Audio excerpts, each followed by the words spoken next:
This is an excerpt from 722, a young adult fantasy novel written by Michael Walker. Lee and Mrs. Robinson reached the small shack. It was a brown clapboard building no larger than a garden shed.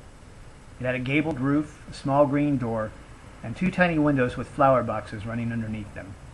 The shack really did look as if at any moment it would fall over. It leaned precariously to the right. Lee was not surprised, to see the shack suddenly shift position as they came upon it, and lean precariously to the left.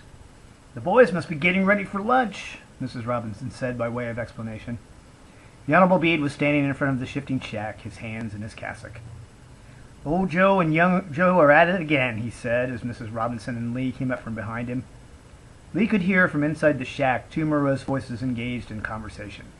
There seemed to be no difference whatsoever in the sound of the voices. It was as if one man was having an argument with himself. "I told you the lemon bundt cake was stale," said one voice. "It isn't stale," said the other. "It's just very well defined." "Oh, bother.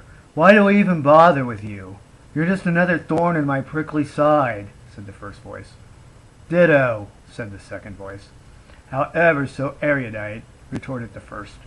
With that, the lean-to shack leaned to the right again. The Honorable Bede removed one of his hands from his cassock and knocked softly on the door. There was silence for several minutes. "Did you hear something?" one of the morose voices said. Lee was not sure if it was the first or the second voice that spoke. They sounded so very similar. "That's 'cause they's brothers, honey," Mrs. Robinson whispered. "Two miserable birds of a feather." "I said, did you hear something?" the voice repeated. "I heard you ask me if I heard something," the other voice said. No. It sounded like someone knocking on the door." The shack tilted to the left again. "In that case, shh," one of the voices said.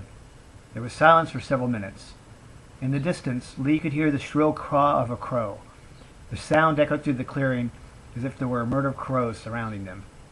The Honorable Bede knocked on the door a little more intently this time. "Old Joe! Young Joe!" he said. There was a shuffling from inside. Lee heard a crash as if someone had knocked a whole tea service over. Then there was silence. "Young Joe! Old Joe!" the scholar said again, knocking. There was silence for several more minutes, and then one of the voices said, "Old Joe and young Joe are not home right now, but if you would care to leave a message, you can start talking at the sound of the beep." "Beep." "You idiot, that's the telephone," the other voice whispered. "Whoever's out there will certainly never go away now." The Honorable Bede knocked for a third time. "Old Joe, young Joe, open the door, please," he said patiently. "It is I, the Honorable Bede." Silence. The shack tilted back to the right. And then Lee was astounded to see a face present itself at one of the windows. A face that was completely silver, as if it had been painted that way. Dark almond-shaped eyes stared at them from the silver face.